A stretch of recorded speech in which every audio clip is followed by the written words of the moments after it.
Hello বন্ধুরা, good morning. কেমন আছে সবাই? আশা করি খুব ভালো আছো। আর পেছনের ব্যাকগ্রাউন্ড দেখেই বুঝতে পারছো যে আমি বাড়ি চলে এসেছি। তো এর আগের ভ্লগেই বলেছি। এই যে দেখো ফটফটির কথা উঠেছে। তো এখন বাজে 9:15। কটা বাজে এখন? 9:15 বাজে। আর ঐশীর বাবা অফিস বেরিয়ে গেছে। আমার বাবা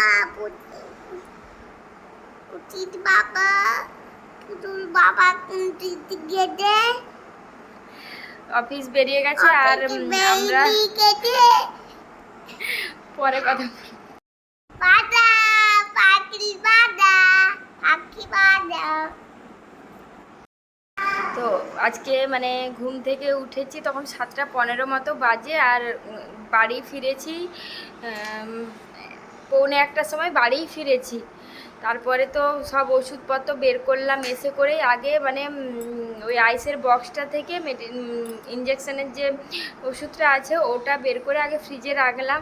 তারপরে সব জিনিসপত্র সব আনলাম। আর কিচ্ছু বাগাইনি, মানে 2টো ব্যাগ নিচেই ছিল, আনিও নি ওপরে। যেগুলো দরকার ছিল ওষুধের ব্যাগ সেগুলো নিয়ে চলে এসেছিলাম। দিয়ে তারপর ঘুমোতে গেছি, তখন এই 1টার উপরে বেজে গেছে। তারপর এই সব নিয়ে কথা বলতে বলতে মানে প্রায় 2টো 2:30টা বেজে গেছে। সবগুলো মানে একটা একটা কথা উঠছে। ওই সে কথাগুলো বলছি ওর বাবাকে। আর ওর মামা তো আমাকে এখানে রেখে দিয়ে ও বাড়ি চলে গেছে। আমাদের ওখান থেকেই গাড়ি এসেছিলো এয়ারপোর্টে আমাদেরকে আনতে। তো ভাই বাড়ি চলে গেছে আজকে, মানে কালকে ওর মিটিং আছে। কালকে নয়, সরি, যে আজকে ব্লগটা করছি, আজকে ওর মিটিং আছে। তো সেই জন্য ও কালকে রাতেই বাড়ি ফিরে গেছে। 3:30টার সময় ওর বাস, মানে ও বাড়ি পৌঁছেছে 1:45-2টোর সময়। আর 3:30টায় ওর আবার কলকাতা যাওয়ার বাস। মানে ওর যা মানে অবস্থা ওই জানে। আমি তো তবু একটুক্ষণ ঘুমিয়েছি, বা এবারে এই কাজ টাজগুলো সেরে নিয়ে তারপরে আবার এখন মানে রেস্ট নিতে পারবো ঐশী ঘুমোলে। আজকে সেরকম কিছু কাজ করব না বলতে জামা কাপড়গুলো ধোবো আর ঘরটর মুছবো না আজকে। আর বাড়িতে এসে দেখলাম ঐশীর বাবা বললো যে চিকেন রান্না করা আছে। তো সেই কারণে আমি আর কিছু তরকারি বানাইনি, শুধু ভাতটা বানিয়েছি আর একটু চাউমিন করে দিয়েছি টিফিনের জন্য। আর ঐশীর ঠাম্মি বাড়িতে নেই, মানে আমরা কালকে এসেছি আর কাল সকালেই বেরিয়েছে। তো ঐশীর ঠাম্মির এখন 10-12 দিনের ট্যুর আছে, বেড়াতে গেছে। তো সেই জন্য ঐশী এসেও অনেক খোঁজাখুঁজি করছে, ঠাম্মি কোথায় ঠাম্মি কোথায়। তারপরে ওকে ওখান থেকে আমি ওকে বলেছি, কিন্তু তারপরেও এসে যা হয় আর কি একটা বাচ্চার, তো সেই রকম করছিল। তারপরে আজকে সকালে কি করেছে, ঘুম থেকে উঠে আগেই আমাকে ঘুম ভাঙতেই আমাকে বলছে, মামি মামাকে ফোন করো, মামা কোথায় জিজ্ঞাসা করো, ফোন করো। আমি বলছি মামা এখন বাসে থাকবে বাবা, এখন ফোন করো না, মামাকে পরে ফোন করবো, মামা এখন মিটিংয়ে থাকবে না। তো চলো তোমাদের সঙ্গে পরে কথা বলবো। ওইদিকে আমি ঐশীর জন্য সবজি বের করেছি। আমার জন্য তো কিছু রান্না করবো না, যা আছে ফ্রিজে আর একটু চিকেনও আছে, ওগুলো খেয়ে নেব। আর এদিকে দেখো ঐশীর জন্য সবজি বের করেছি। ডক্টর বলেছে সব রকম সবজি দেবে, ফলও দেবে, আর ওকে দুধটাও খেতে বলেছে, ও যেহেতু ছোট। আর আমি এর আগে যাদের কাছে শুনেছি তারা যে দুধ খাওয়া চলবে না, কিন্তু ঐশীকে দুধটা দিতে বলেছে। চিকেনটা টোটালি বারণ করেছে, কিন্তু যে ফার্স্টে যে অ্যাসিস্ট্যান্ট দেখছিল সে বললো ব্রেস্টের পিসটা একটু আধটু দেওয়া চলবে, কিন্তু ডক্টর বললেন যে একদম টোটালি অফ। ডিম খাবে, মাছ খাবে, খাক, কিন্তু চিকেনটা দেবে না 6 মান্থ। তো ঠিক আছে, কোনো দরকার নেই, যেহেতু ও খাবে না তো আমিও ঠিক করেছি ও যতদিন খাবে না আমিও ততদিন খাবো না। আর মানে কি বাড়িতে হলেই ও খেতে চাইবে, তো সেই জন্য বাড়িতেই হবে না। তো সে যাই হোক, ওষুধটা চেষ্টা করব কাল থেকে স্টার্ট করার। ওর যে আয়রনের ওষুধটা ও খেত এতদিন ধরে, তো সেটা আজকে শেষ হয়ে গেছে। হ্যাঁ, তো এক প্যাকেট নতুন আছে, একটা প্যাকেটের দাম 2200 টাকা। তো নতুন প্যাকেটটা আছে, জানি না কিভাবে ওষুধ দোকানে চেঞ্জ করব, মানে খুব মাথায় টেনশন এখন। আর ওষুধের বস্তাটা তোমাদেরকে দেখাবো না, বস্তা ছাড়া আর কী বলবো বলো, তোমাদেরকে আজকে খুলে দেখাচ্ছি ওর ওষুধগুলো। এই দেখো ওর এই যে এই পলিথিনটাতেও এর আগের দিনও দেখিয়েছি, আমার ভাইয়ের হাতে ছিল। এই দেখো, মানে ওষুধ দেখো, মানে সারা দিন আমাকে ওষুধ আর ওকে নিয়ে পড়ে থাকতে হবে জানো তো। মানে কি বলবো, একটা ওষুধও টাইমের এদিক ওদিক করা চলবে না বলেই দিয়েছে। ওষুধ আছে যে 3টে টাইম একদম চেঞ্জ করা চলবে না বলেই দিয়েছে। হ্যাঁ বলো, কি এনেছো? ও বাবারে। তো সেই রকমভাবে ওকে মানে খুব টাইমে টাইমে ওষুধগুলো খাওয়াতে বলেছে। আর এক্সারসাইজ মানে যে চার্টটা দিয়েছে, ডায়েট চার্টটা, ওটাতে এক্সারসাইজ করানো হয়েছে, কিন্তু জানি না ওকে কীভাবে এক্সারসাইজগুলো করাবো। তো চেষ্টা করবো, আর ওকে বললে আমি যেভাবে দেখাই ও করে, মানে চেষ্টা করে। আগেও করতাম, ওকে দেখাতাম আর কি। তো সেইভাবে চেষ্টা করব, যা হবে কাল থেকে। মানে আজকে শরীরে বিন্দুমাত্র মানে এনার্জি নেই একটু, আজ কদিন ধরেই এত ছুটাছুটি। তো কাল থেকেই সব স্টার্ট করবো। ওর বাবাকেও বলছিলাম, আর ওর ব্লাডটাও কমে গেছে। ওর ব্লাড আছে 7 পয়েন্ট সামথিং কিছু একটা, মানে 2 না হলে 4 এরকম কিছু একটা আছে। তো সেই কারণে ব্লাড দিতে হবে। এই সপ্তাহে আমরা ব্লাডটা দিয়ে দেবো, নাহলে ইঞ্জেকশানটা চালু করা যাবে না। ডক্টর বললেন যে মেডিসিন চালু করে দাও, কিন্তু ইঞ্জেকশানটা ব্লাড দেওয়ার পরে চালু করবে। আর ব্লাডটা না দিলেও হবে না। মানে কী বলবো, এত প্রেশার মাথার উপরে, কোনটা করব, কোনটা আগে করব পরে করব কিছু খুঁজে পাচ্ছি না। তো ওকে শনিবার দিন ভাবছি ব্লাডটা দিয়ে দেব। এখন 2 দিন একটু রেস্ট নিক, যেহেতু এত ধকল সহ্য করেছে। আর কি বলবো বলো, কিছু তো করার নেই, মানে এইভাবেই চলতে হবে। তো অনেকের সঙ্গে ওখানে মানে এরকম দেখা হয়েছে, যারা অনেক আগে অনেক বছর ধরে আসছে, 8 বছর ধরে তার মেয়েকে ব্লাড দিতে হচ্ছে না, এখন 24 বছর বয়স। তো তাদের সঙ্গে দেখা হয়েছে, কথা হয়েছে, শুনে তো অনেক ভালো লাগছে। কিন্তু ভগবান করুক যেন ঐশীও সেইভাবে সফল হয় এই চিকিৎসায়, এইটাই ভগবানের কাছে প্রে করছি। তোমরা সঙ্গে থাকো, তোমরা ওকে আশীর্বাদ করো ভগবানের কাছে, ওর জন্য একটু সময় বের করে প্রে করো এইটুকু মেয়েটার জন্য। তো চলো, তোমাদের সঙ্গে আবার পরে কথা বলবো, অনেকক্ষণ ধরে বকবক করছি। মানে কি বলো তো, ঐশীর নিয়ে কোনো কথা বললে না আমার আর মানে যেন শেষ হয় না, এরকম একটা ব্যাপার তৈরি, মানে সবারই, সব মায়েরই হয়, নিজের সন্তানের নিয়ে কিছু বললে শেষ হয় না। আর আমার মেয়ে তো একটু,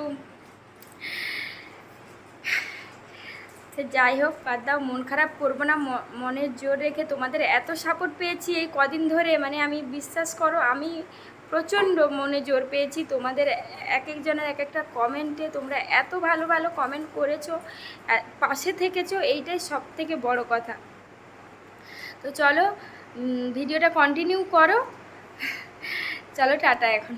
এই যে দেখো চা করে নিয়ে এসেছি, আর ঐশীকে তো প্রচুর পরিমাণে লিকার চা খেতে বলেছে, তো সেই কারণে ও তো এমনিতেও খায়, আর এখন সকালবেলায় ওকে দিচ্ছি। আর আমার কাপটার মধ্যে একটা কাপ বের করলাম, ও না হলে বলবে আমি তোমার কাপেই চা খাবো। ওর ঠান্ডা চাটা আমাকে খাওয়া করাই, জানো তো, এত দুষ্টু। এটা ঠান্ডা করে করে ওকে দেবো, ও খাবে।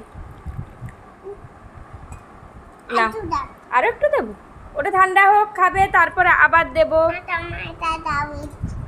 আমার চা একটু দিতে হবে, দেখছো কেমন দুষ্টু মেয়ে, আমার চা দিতে হবে। আমার চাটা যেন স্পেশাল করে বানানো আছে, স্পেশাল বানানো মায়ের চা। হাসি তো, দুষ্টু হাসি। বিস্কুট খাও, দুটো বিস্কুট নাও। খোলা হচ্ছে, হয়নি, খুলে দিচ্ছি তোমায় আমি।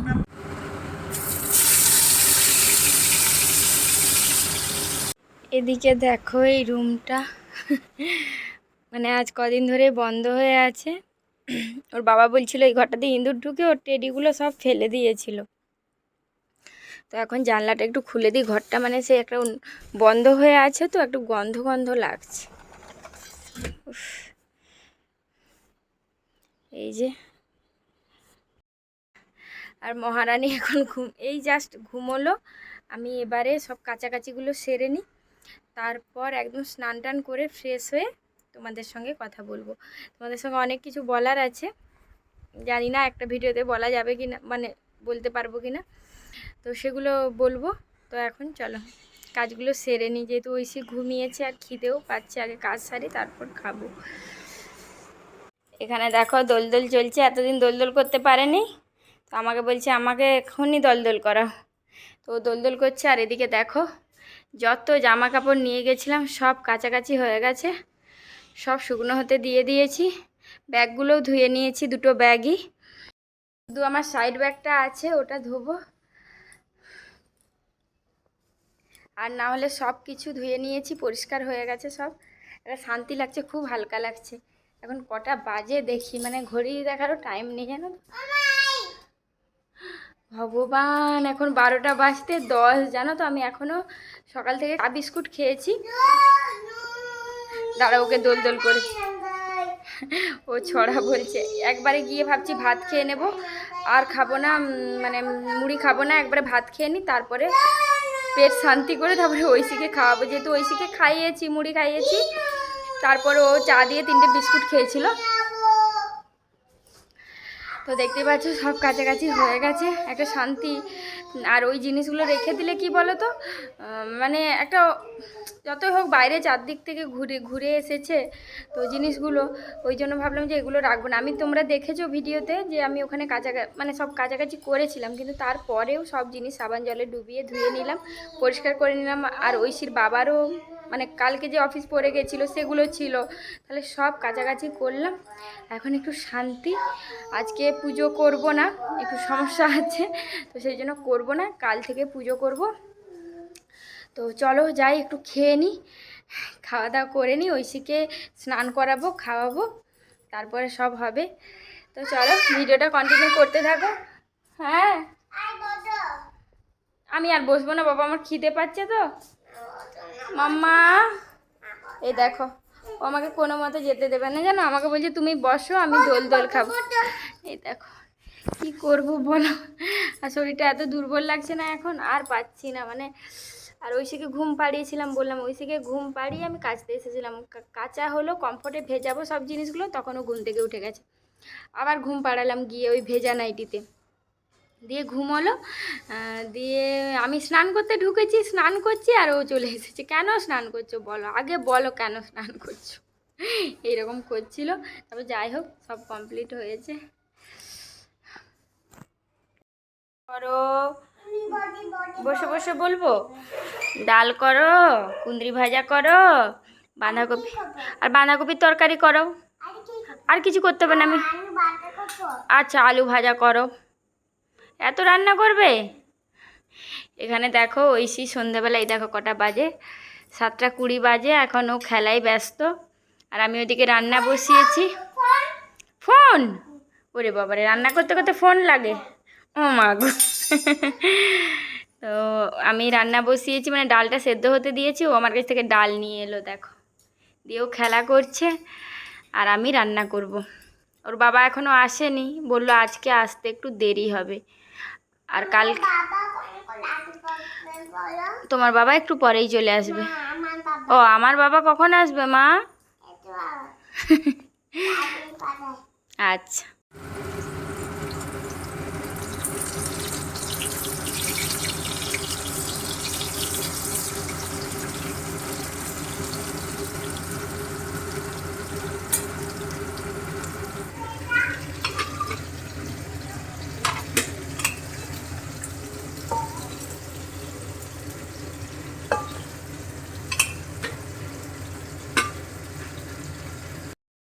কাল থেকে ঐশীর ওষুধগুলো স্টার্ট করব ভেবেছি, যেহেতু ও যে আয়রনের ওষুধটা খেত ওটা আজকে শেষ হয়ে যাচ্ছে, মানে শেষ হয়ে গেছে, তো সেই জন্য কাল থেকে ওষুধগুলো স্টার্ট করতে হবে, নাহলে নতুন প্যাকেটটা হাত দিলে ওটা আর ফেরত দিতে পারবো না। মানে যেখান থেকে নিয়েছি ওখানে কথা বলেছি, বললো যে হ্যাঁ নিয়ে নেব, মানে পরবর্তীতে কিছু মানে ওষুধ নিতে হবে বা ওখানে ব্লাড টেস্ট করাই, যাই হোক কিছু একটা করতে হবে, টাকাটা তো আর ফেরত দেবে না, সে যাই হোক। তো সেই জন্য ও আর ঐশী কদিন ধরে আমাকে বলছে চিকি পকা খাবো, চিকি পকা খাবো। তো ওর বাবাকে বললাম হয় কিনে নিয়ে আসবে, নাহলে একটু চিকেন নিয়ে আসবে, আমি বানিয়ে দেবো গরম গরম, ও একটু খাবে, না হলে ওই যে 6 মাস পরে আবার খাবে ওইটা মানে। হ্যাঁ দাঁড়াও, আগে গ্যাসের এটা কমিয়ে দিয়ে একটু ডালটা সেদ্ধ হতে দিয়েছি, তো ওটাই মনের মধ্যে মানে থেকে যাবে যে মেয়েটা খাবে বলেছিল। আর কালকে আমাদের তো আসতে দেরি হবে, আর আমাদের ওখান থেকে আমার মানে আমার বাড়ি, বাপের বাড়ির ওখান থেকে গাড়ি নিয়ে এসেছিলো যেহেতু, আমার মা কী করেছিল ভাত আর চিকেন রান্না করে দিয়েছিল। তো আমরা রাস্তাতেই খেয়ে নিয়েছিলাম। তো তখন ঐশীও 2 পিস মাংস আর একটু ভাত খেয়েছিল। তো যতই খাবো সেই মানে কি চিকেনটা ও তো সেই গিলে গিলে খায়, কিন্তু ও সেই চিকি পোকা খাবো এরকম একটা বায়না কদিন ধরে। তো ওখানে তো পাইনি, তো সেই কারণে ওর বাবাকে বললাম হয় কিনে আনো, নাহলে মানে বানানো কিনে আনো, নাহলে কাঁচা চিকেন নিয়ে আসবে। তো কি করে দেখা যাক। যাচ্ছি বাবা। তো ওর বাবা বললো ঘুম পাড়াবি না, আমি নিয়ে যাব, ওকে একটু খাওয়াবো। আমি বললাম ঠিক আছে। তো চলো, যদি ভিডিওটা ভালো লেগে থাকে লাইক কমেন্ট শেয়ার করো, আর যারা নতুন দেখছো সাবস্ক্রাইব করে দিও। আজকের ভিডিওটা আর বাড়াবো না, জানি না কতটা হয়েছে। আজকে সারাদিন শুধু যতটুকু দেখিয়েছি বক বক করে গেছি। তো অনেক কথাগুলো বলার ছিল, কিন্তু আজকে বলা হলো না। মানে সেই লাস্ট যে তোমরা ক্লিপটা দেখেছো তারপর থেকে আর ভিডিও করা হয়নি, কারণ আর শরীর টানছিল না। বিকেলে জামা কাপড় সব তুললাম, পাট করলাম, চারদিকে ফোন করলাম, যেগুলো মানে ফোন করব, কোথায় ইঞ্জেকশন দেব, কি করব সেইগুলো। তো ওইসব নিয়ে খুব ব্যস্ত ছিলাম। হ্যাঁ যাচ্ছি সোনা, চলো আজকের মতো টাটা, গুড নাইট।